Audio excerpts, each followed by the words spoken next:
Hello दोस्तों, मैं शिवम सिंह आपका अपने एसएस क्लासेस में स्वागत करता हूं। और आज हम लोग पार्ट 2 को पढ़ेंगे और जानेंगे कि फ्रांस या पूरे यूरोप की क्रांति में कौन कौन से परिवर्तन हुए। प्यारे बच्चों, अगर आप लोगों ने पार्ट 1 के वीडियोस को नहीं देखा है तो ज़रूर उस वीडियो को देखिए और अच्छे से समझने की कोशिश करिएगा कि कैसे यह क्रांति आगे बढ़ी। तो चलते हैं, हम लोग स्टार्ट करते हैं। प्यारे बच्चों, यह जो टॉपिक है यह ही है क्रांतियों का युग, यानी 1830 से लेकर 1848 तक क्या क्या परिवर्तन हुए, इन सब के बारे में हम जानकारी प्राप्त करेंगे। इसे कहा जाता है द एज ऑफ रिवॉल्यूशन। इसमें क्या हुआ, इसमें एक विचार उत्पन्न हुआ कि लिबरलिज्म और नेशनलिज्म, मतलब उदारवाद और राष्ट्रवाद की भावना उत्पन्न हुई। ठीक, अच्छा, इसमें शामिल कौन लोग हुए? इसमें बहुत पॉपुलर लोग शामिल हुए, पढ़े लिखे लोग शामिल हुए और इस क्रांति को आगे बढ़ाया। हुआ क्या कि जैसे प्रोफेसर, स्कूली अध्यापक, क्लर्क, वाणिज्य व्यापार में लगे मध्यम वर्ग भी लोग शामिल थे। और जब ये लोग शामिल हुए तो इस क्रांति को थोड़ी सी मजबूती मिली। उसी दौरान क्या हुआ, प्रथम विद्रोह फ्रांस में 1830 में हुआ। उस समय जो राजा थे वह थे बॉर्बन किंग। और यह जो ये राजा बने हुए थे जो रूढ़िवादी तबके के थे, यानी पुराने विचारधारा के थे। लेकिन ये जो तबके आए, यानी उदारवाद के लोग आए, इन्होंने इनको उठाकर साइड कर दिया, यानी इनको राजगद्दी से बाहर किया। जब क्रांतिकारियों ने उन्हें उखाड़ कर फेंका तो एक संवैधानिक राजतंत्र स्थापित किया, जिसके जो मुखिया चुने गए वो चुने गए लुई फिलिप। लुई फिलिप जब अध्यक्ष चुने गए, उसी समय मेटरनिख ने एक बहुत बड़ी टिप्पणी की थी। कहा था कि जब फ्रांस सीखता है तो बाकी यूरोप की सर्दी जुकाम हो जाता है। मतलब फ्रांस का जो प्रभाव था ना, वह बाकी सभी जो यूरोप के और भी देश थे वहाँ पर भी पड़ा था। जैसे ही यह क्रांति घटित होती है, वैसे ही जुलाई की क्रांति में ब्रसेल्स में विद्रोह होता है। ब्रसेल्स भी एक देश का नाम है। इसके स्वरूप क्या होते हैं, दो देश आपस में क्या अलग हो जाते हैं। United Kingdom of the Netherland अलग हुआ। ठीक, जब यह अलग होता है तो और भी चीज़ें घटना घटती हैं। क्या होता है, उसी समय यूनान, आज को इसे ग्रीस बोलते हैं आज, तो यूनान में स्वतंत्रता संग्राम घटित होता है। जो 15वीं सदी के यूनान के ऑटोमन साम्राज्य एक हिस्सा था, वो चाहते थे इन साम्राज्य से हम अलग हों। तो इनके अंदर ये भावना आई कहाँ से? इनका ये कहना था कि हम पूरे यूरोप के पालना है, जहाँ से सभ्यता शुरू होती है वहाँ से हमारा इतिहास है, ऐसा इनका मानना था। और इन पर ऑटोमन साम्राज्य का कब्जा था। तो इन्होंने मुस्लिम जो साम्राज्य थे उनको, इनके विरुद्ध इन्होंने संघर्ष छेड़ा और जनमत जुटाया। इस प्रकार देखते हैं कि ग्रीस भी आज़ाद हो जाता है। जब ऐसे ही आज़ाद नहीं हुआ, लड़ाइयाँ लड़नी पड़ी। उसी समय जो वहाँ के कवि थे, कलाकार थे, इन्होंने ग्रीस की जो संस्कृति है, परंपरा है, इनको बताना शुरू किया लोगों को, और बताया कि किस प्रकार हमारा जो देश है यानी यूनान कितनी समृद्धि से भरा हुआ है। ये लोग आए आगे, युद्ध भी लड़े, तब जाकर इनको आज़ादी मिली। 1832 ईस्वी में ही कस्तूनतुनिया की संधि में यूनान एक स्वतंत्र राष्ट्र बन गया और ऑटोमन साम्राज्य के हार होता है। प्यारे बच्चों, इसी दौरान उन्हीं में कई ऐसी चीज़ें घटी जो रोमानी कल्पना और राष्ट्रीय भावना का भी एक संचार हुआ, यानी रोमांटिसिज्म। सॉरी, रोमांटिसिज्म एक ऐसा कल्पना था। क्योंकि अभी तक जो थे विज्ञान के बल पर बातें हो रही थी, विज्ञान ही सब सर्वश्रेष्ठ है, इसके बारे में चर्चाएं हो रही थी, तर्क पर चर्चा हो रही थी। लेकिन राष्ट्रवाद का एक ऐसा चरण आया जहां पर प्रेम, संस्कृति और भावना की बातें हुई।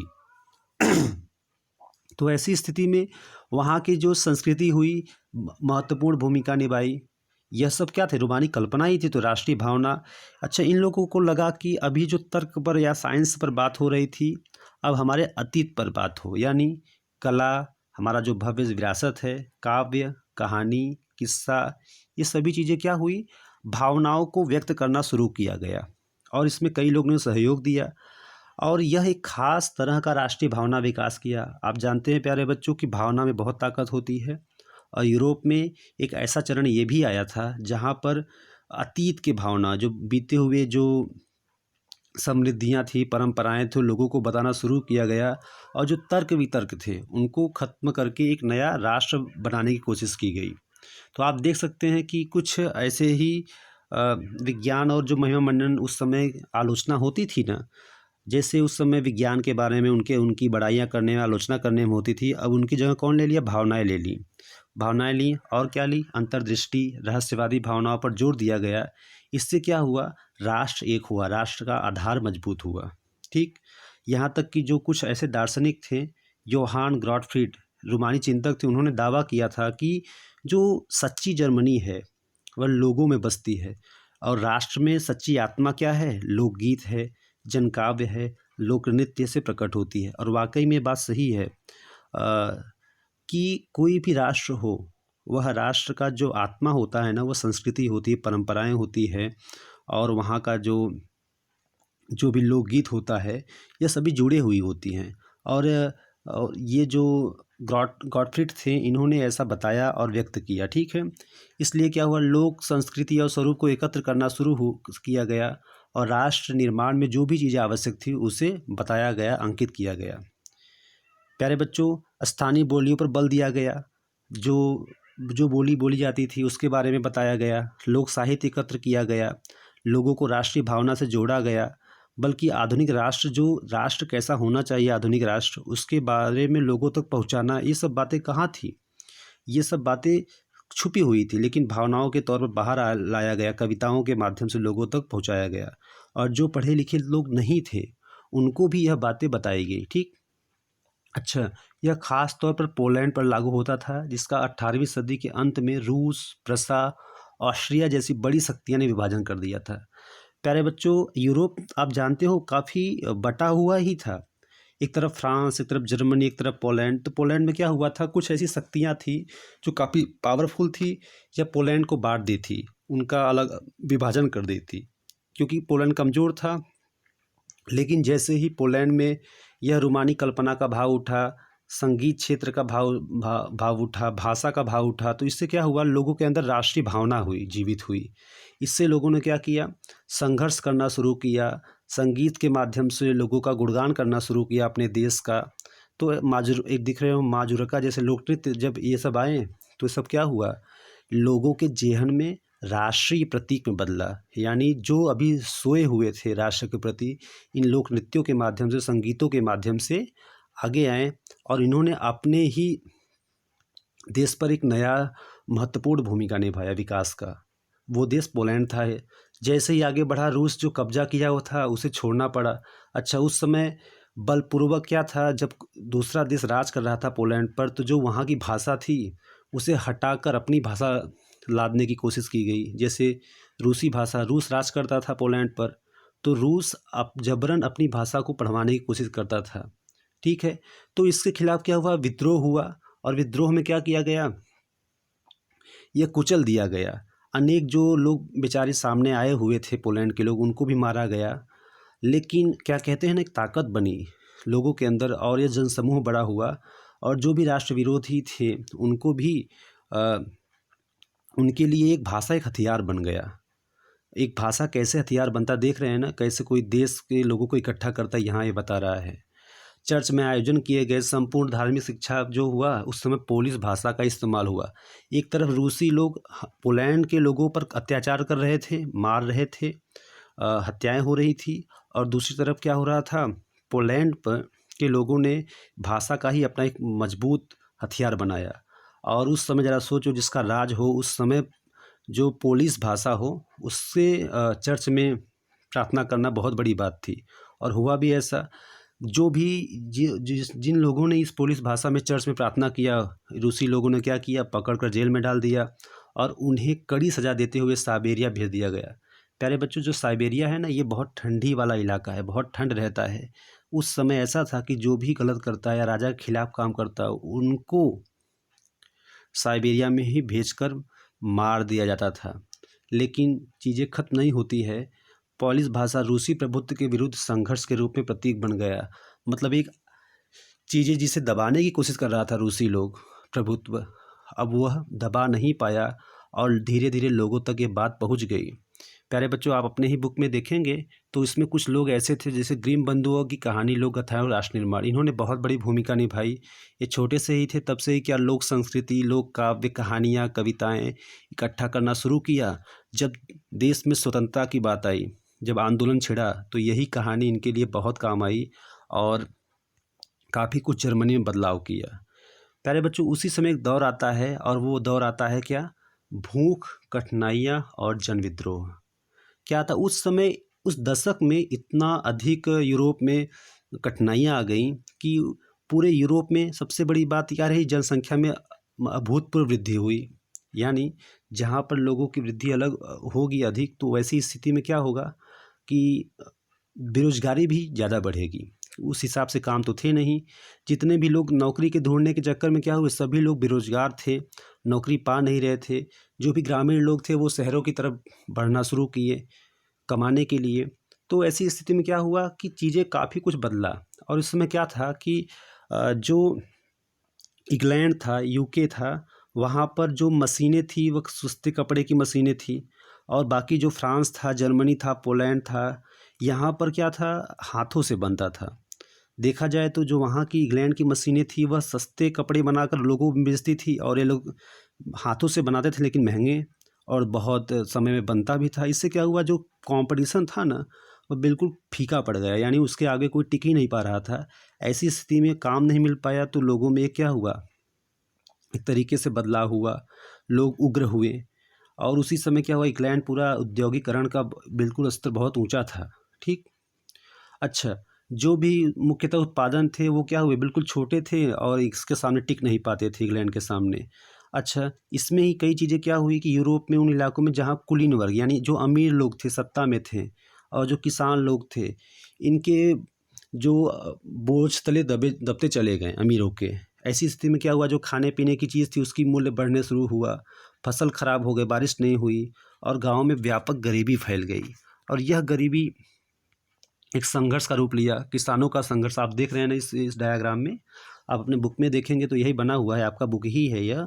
तो इसमें संघर्ष क्या होता है कि जब समस्या बेकारी बढ़ती गई तो बेरोजगार हुए, लोग सड़कों पर उतरे। देख रहे हैं पेरिस की सड़कों पर उतर आए हैं। ऐसी अवस्था में जगह जगह क्या हुआ, जो उस समय का राजा था लुई फिलिप, लोग विरोध करना शुरू कर दिए। जब लोग विरोध करना शुरू किए तो लुई फिलिप अपना जो उसे भागने में मजबूर करना पड़ा लोगों, और वो भागा।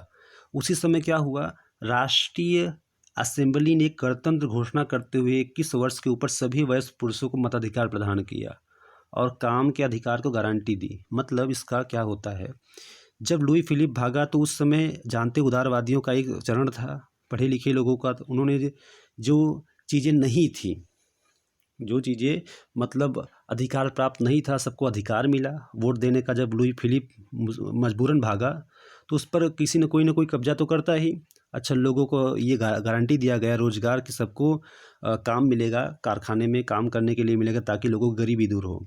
अच्छा, उसी समय क्या था, कुछ सिलेसिया के जो बुनकर थे वो ठेकेदारों के खिलाफ विद्रोह कर दिया। हुआ क्या था, जो कच्चा माल आता था ना, वह कच्चे माल का जो कपड़ा बनते थे वह बहुत कम दाम पर लोग लेते थे। इससे क्या हुआ, लोगों में कमाई कम हुआ करती थी। ऐसी स्थिति में विद्रोह हुआ। और उसी समय क्या हुआ, 4 जून को दोपहर 2 बजे बुनकरों की एक भीड़ ने घरों पर हल्ला बोल दिया, धावा बोल दिया। ऐसी स्थिति में क्या हुआ, ठेकेदार वहाँ से भागा, लेकिन जब दोबारा लौटा तो आर्मी की सेना के साथ लौटा। और जब लौटा तो वह अंधाधुंध गोलियां चलवाया। जिसने यह मतलब लूटा था उसके घर को, जो भी उसके घर पर एक कह सकते हैं कि हल्ला बोला था, धावा बोला था। तो ऐसी स्थिति में वह सेना को बुलवाता है और उस समय 11 बुनकरों को गोली मारकर हत्या कर दी जाती है सेनाओं के द्वारा, ठेकेदार की सेनाओं द्वारा। अब स्थिति और परिवर्तित हो जाती है। कहते हैं इसके बाद आता है 1848 का उदारवादी क्रांति। उदारवादी क्रांति क्या है, ये पूरे देश में जब ये गोली मारी गई तो आप देख पूरे देश में गरीबी, बेरोजगारी, भुखमरी जैसे क्या ग्रस्त जो किसान विद्रोह कर बैठे। और जो भी पढ़े लिखे लोग भी वो भी शामिल हुए। इसी प्रकार 1848 में ही क्या हुआ, घटनाओं ने राजा को गद्दी छोड़नी पड़ी और एक गणतंत्र की घोषणा की गई। और उसमें क्या किया गया, जो पुरुष थे उनको मताधिकार, वोटिंग के राइट दिए गए। और इसमें कौन कौन से राष्ट्र अस्तित्व में आए, जैसे Germany, Italy, Poland, Austro Hungarian साम्राज्य, ये सब लोग आए और स्त्री पुरुष सब जुड़े और सब लोगों ने राष्ट्रीय एकीकरण की मांग की कि एकता हो और जो भी चीज़ें समस्याएं हैं उसे खत्म किया जाए। अच्छा, उन्होंने बढ़ते जन असंतोष का फायदा उठाया और एक राष्ट्र राज्य का निर्माण की मांगों को आगे बढ़ाया। जब असंतोष बहुत बढ़ गया तो उसी में से पढ़े लिखे लोग आए और इन्होंने कहा कि एक डेमोक्रेसी होनी चाहिए जहाँ पर लोगों द्वारा हमारा जो सरकार वो चुना जाए और इससे संविधान बना। अच्छा, जब संविधान बना तो क्या, प्रेस की स्वतंत्रता, समाचार पत्रों की स्वतंत्रता और संगठन बनाने की आज़ादी जैसे सिद्धांत आधारित थे, यानी मांग किए गए। जर्मनी के इलाकों में बड़ी संख्या में राजनीतिक संगठनों ने फ्रैंकफर्ट शहर में मिलकर सर्व जर्मन नेशनल असेंबली के पक्ष में मतदान का फैसला लिया। अच्छा, उस मतदान में हुआ क्या था, उस मतदान में ये हुआ था कि जो भी लोग थे, निर्वाचित सभा के जो भी संसद सदस्य थे, वो लगभग 831 लोग थे। इन्होंने भाग लिया और इन्होंने क्या कहते हैं, एक प्रतिनिधियों को प्रसा के राजा फ्रेडरिक विलियम को ताज पहनाने की पेशकश की। आप देख रहे हैं, फ्रेडरिक विलियम चतुर्थ को ताज पहनाने की कोशिश की गई और इससे क्या हुआ, इन राजाओं ने जो साथ दिया, लेकिन कुछ राजाएं इसके विरोधी थे, निर्वाचित सभा के विरोधी थे। जहां कुलीन वर्ग और सेना का विरोध बढ़ गया, वहीं संसद का सामाजिक आधार बिल्कुल कमज़ोर हो गया। इससे क्या हुआ, फिर से संसद को भंग करना, मजबूरन करना पड़ा भंग, ताकि क्या हो, फिर से नए तरीके से सोच किया जाए, विचार किया जाए। ठीक, तो इस प्रकार एक नई क्रांति घटित होती है और यह क्रांति कुछ महिलाओं ने भी मांग की। क्या महिलाओं ने मांग की, उन्होंने कहा कि मुझे कुछ विशेष अधिकार दिए जाएं। क्या विशेष अधिकार दिए जाएं, कि उनको चुनाव में भाग लेने के अधिकार दिए जाएं। और ये लोग सक्रिय थीं, सक्रिय भागीदारी निभाई थी, लेकिन इनको कई मायनों में अधिकारों से वंचित रखा गया था, स्त्रियों को। तो इन्होंने भी मांग किया। और आप देख रहे हैं यहाँ नारीवादी जैसे कुछ शब्द दिए हैं। इसका मतलब क्या होता है, स्त्री पुरुष की सामाजिक, आर्थिक एवं राजनीतिक समानता की सोच को आधार पर महिलाओं के अधिकारों और हितों का बोध। मतलब जो उस समय क्या कहते हैं कि महिलाओं का अधिकार नहीं दिया था, राजनीतिक अधिकार, आर्थिक सामाजिक अधिकार नहीं दिया गया था, अब इनको ये अधिकार देना शुरू किया गया। जिससे क्या हुआ, एक नया लहर आया पूरे यूरोप में। आप देख सकते हैं, जब बैठकें हुई थी 831 सदस्यों की, तो उस समय देख रहे हैं महिलाएं बैठी हुई हैं ऊपर और यहाँ पर पुरुष बैठे हुए हैं। इनको नगण्य के रूप में मौका दिया जाता था, मतलब बिल्कुल इनका अधिकार नहीं था। तो इन लोगों ने भी क्या किया, एक आंदोलन किया, एक विचारधारा आई कि लोगों ने मांग किया कि कैसे भी करके अब इसमें नारियों को भी मताधिकार का मौका मिले। ठीक, तो आप क्लास 9th में पढ़े होंगे, कई नारियों ने, जब महिलाओं ने क्रांति में भाग लिया तो कई लोगों को फांसी भी दे दी गई थी। तो ये चीज़ें घटना घटती हैं और ढेर सारी चीज़ें परिवर्तन होता है। प्यारे बच्चों, आज बस इतना ही। अब हम लोग अगले टॉपिक यानी पार्ट 3 में पढ़ेंगे जर्मनी और इटली का निर्माण।